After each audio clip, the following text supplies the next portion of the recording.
Jim,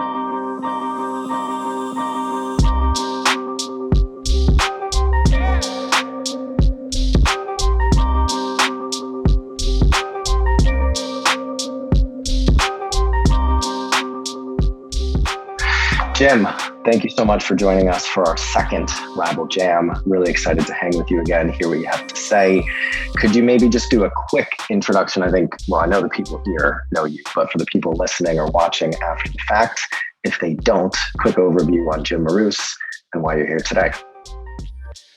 Real quickly, Jim Marous, based in Cleveland, right now living in Florida for another month and a half. And I think the easiest summary of my career is I'm a recovering banker and a recovering direct marketing agency person. I've worked on both sides of banking my whole career and now write about it. And that's where the writing came from, was basically my experiences being a banker and my experience working with bankers. And, as we all know, it's not like the industry has moved so fast I haven't been able to keep up with it. But the challenge has been, how do we move an industry that's stuck on neutral, even when they're doing so much?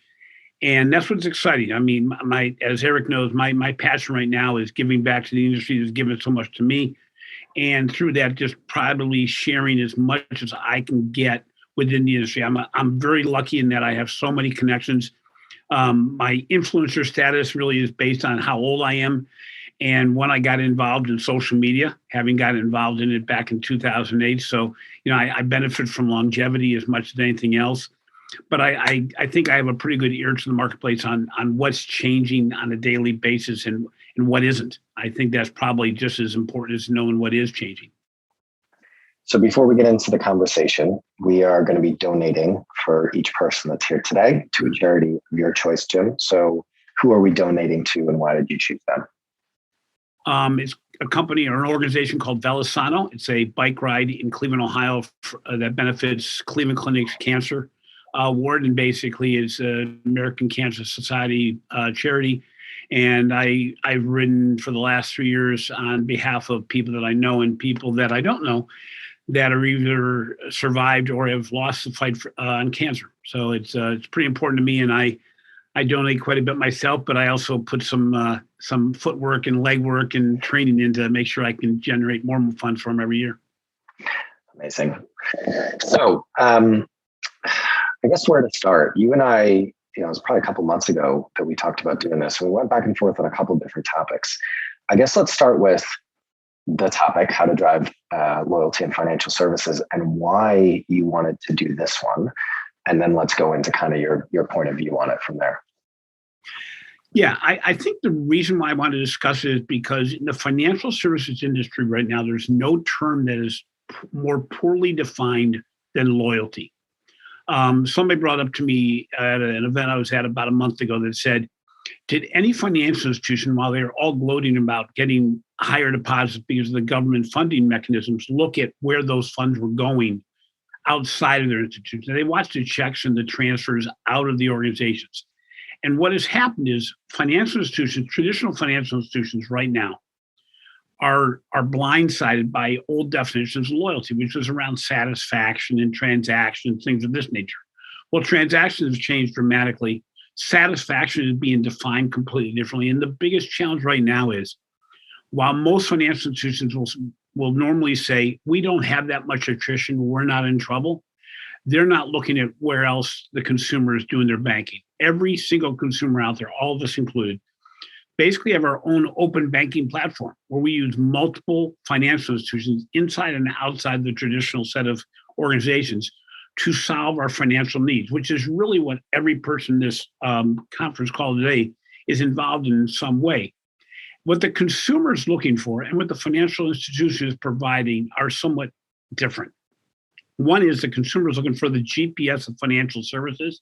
How are you going to get me to my destination? That may change on an ongoing basis by proactively helping me avoid pitfalls and take advantage of opportunities out in the marketplace. This can be a consumer, it can be a small business. On the other hand, the financial institution, in traditional sense, is looking at it from a transaction basis. A lot of fintechs are simply looking at it from how many people have said they want to get engaged. Sometimes it's transactional, sometimes it's balanced. But the reality is the consumer's defining where their loyalty is. And there is no loyalty right now. And the challenge is the redefinition of experiences around engagement. And I think that's the real takeaway, as Eric and I have discussed quite a bit, is the real movement towards how engaged are you, how much you depend on your financial providers, however many you have, to get you to a better destination more easily and more directly than ever before. And Derek, you've been in this for a whole long time, and I'm very familiar with what you've done, and it's you are well ahead of the curve as far as trying to answer this question. How do we help financial institutions help their consumers stay engaged? And a lot of you mentioned about what your products are and how you're getting engaged, and the differences are right now in a digital platform. Engagement is hard to keep unless you do things. PayPal's actually said we got into crypto so people keep on coming back to our app all the time. At the same time, that they're getting disrupted by Klarnas of the world and had to redevelop their value proposition because Klarna is, it was interesting when you realize you've been in this business so long that fintechs are eating fintech's business, that a Klarna is putting challenges on a PayPal. And that goes across the board. So a couple things. One, have you spent much time with Raja, the CMO of MasterCard? If not, you okay, should have figured. Yeah. So he was the guest on Scratch this week that we published. The conversation was probably 6 or 8 weeks ago now, but this was his big thesis. I mean, he's got a lot of really interesting things to say about where marketing is, not just within financial services, but the broader industry, how marketers should be thinking about their careers, staying on top of all the change. But his kind of big thesis, I guess, is that loyalty doesn't exist. And it's kind of a construct that we've made up on, and maybe it existed, I forget exactly what he said. Maybe there was more to it in the past, but now with all the choice that people or businesses have for the products and services that they hire to do the jobs that they need and the brands that they hire to give them the fulfillment that they want, it doesn't exist. It's I always think about that conversation around short attention spans and attention spans getting shorter. I'm not a psychologist. I haven't looked at the research, but my theory on that is it's not about short attention spans. It's that people don't have to put up with shitty content if they don't want to watch it because there's so much choice. And I think it's the same thing when it comes to products, services, and brands. There's so much choice. Why would somebody be loyal if they're not getting the value that they expect or that they want and they can go get it somewhere else? What do you think about that? And have you talked about this with Raja? Because you two should. Well, it's interesting because there's so much choice, but if you find a platform that's going to help you weed down the choices and get you to where you want to go, you're going to change. When we moved to Florida, I was a DirecTV customer just because of lethargy as much as anything else where I didn't change. But down here, we use Netflix and Hulu. Well, I don't go searching for anything anymore. It tells me what I should be looking for. It knows my habits. It knows at what time of the day am I going to be looking at certain shows. And it prompts me for that. And all of a sudden, I'm building loyalty around shows, but my loyalty is really around the platform that's helping me around that. Amazon, the same way, where Amazon continues to put the things that they know I will most likely want at the top of my bucket list of things. Or when I go to their site, they're going, these are 3 things you've ordered on a every third month basis. Is it time to order again? That's what a consumer wants in every engagement they have. And the longer the traditional financial institutions don't realize this, the more likely it is they're going to be disrupted because the expansiveness of what the financial service provider can do is going to get broader and broader. There's no reason why, we've already seen in the Middle East and also in Israel that there's a couple banking platforms that aren't even based on financial services. They're younger people's platforms, but they have gaming, they have technology, they have discounts, they have concerts, all these things that build this community. Oh, and by the way, they also have financial services. They build another revenue model where they're getting revenue from the third-party providers to build this loyalty. And again, loyalty, I'm putting in quote marks, because what it really is getting is how do I get the engagement level? How do I make it so that what you provide me keeps me coming back because you're helping me be a better me? It all comes down to value. at the end of the day. And, your point about Netflix and Amazon, expectations aren't just set within the context of your competitors. People expect the type of personalization that Netflix gives them in other areas of their life and the type of convenience that Amazon gives them. But all roads to innovation and or go towards how can you add more value to the customer you're trying to reach. So Jim, how should the people here, so we have some people that run marketing for banks, some people that are kind of early stage technology businesses, how should they be thinking about this topic of loyalty? I think the first thing is to get it out of a transactional mode.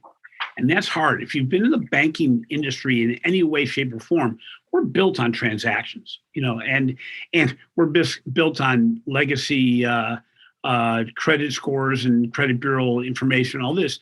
What you have to do is say, how do I make it so that my platform, whatever it is building more engagement, building a reason why a person wants to use me as opposed to has to use me.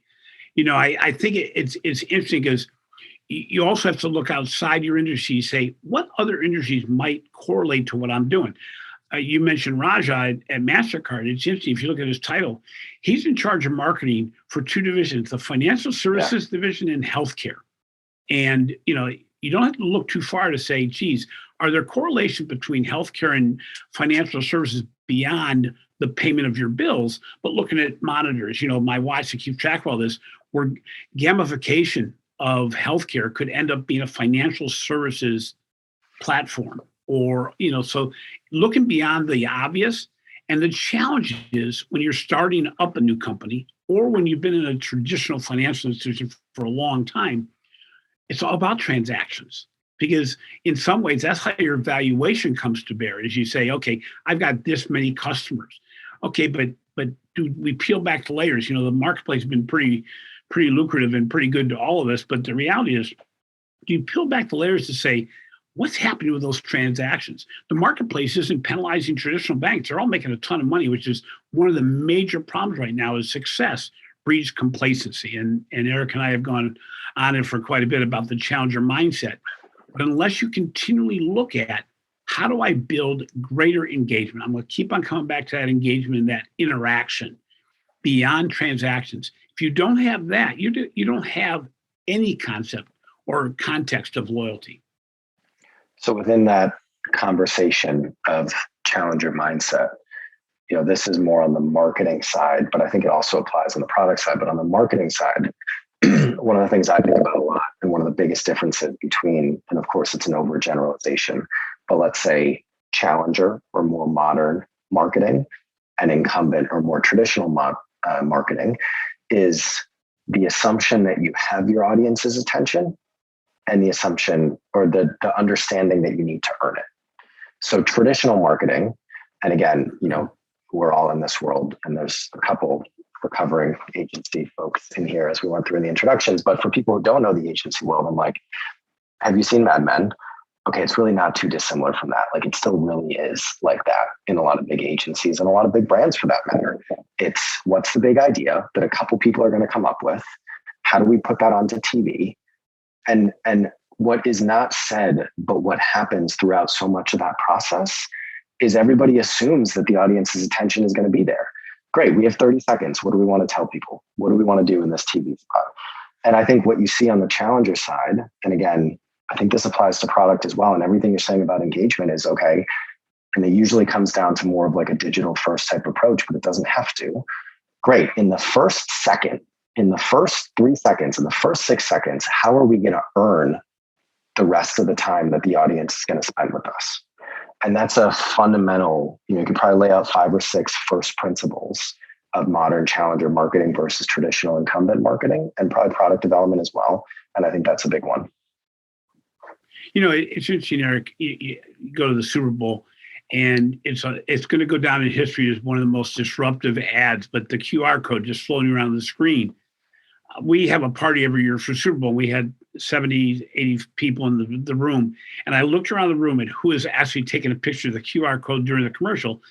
And I said, oh my God, this is perfect target marketing in every sense, because the only people that it made sense to were the target market for Coinbase. And then on top of that, it built immediate engagement, because it wasn't like I just want to take a picture of a QR code and say, hey, look, I saw a QR code on the screen. No, those people engaged and it shut down the system. But the reality was it works once, and it was disruptive.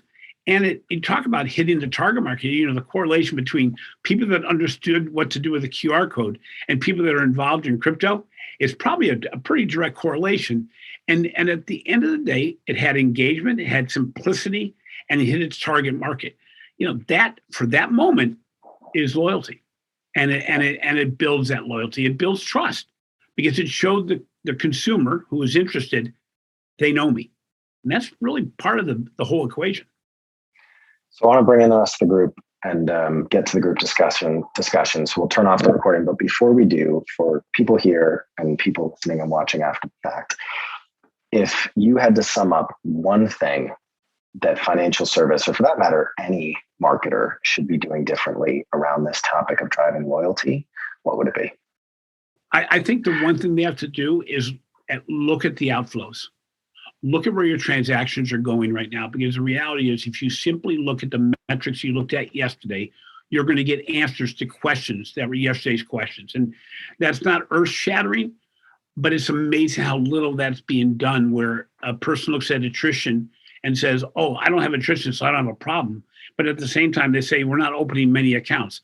Ron Shevlin just did an article for Forbes around the fact that for the first time ever, the digital banks, the Chimes, the PayPals of the world are getting primary financial institution status. Boy, if that's not a wake-up call to traditional banks, nothing is. And that opens the door for all the companies that are on this call today around alternative providers. And I think one other thing that traditional financial institutions especially have to be aware of is you've got to partner. You cannot build this yourself. The people that are part of this call today are great examples of firms that you've got to reach out to and say, how can you get me to my GPS destination? And how can you get me there the quickest? Because if you're going to evaluate partners over the next 12 to 18 months, the way we did with mobile banking partners and everything else, you are going to be further behind the curve than you were before. It's better to make an imperfect decision today than a perfect one 18 months from now. Jim, thanks so much for taking the time.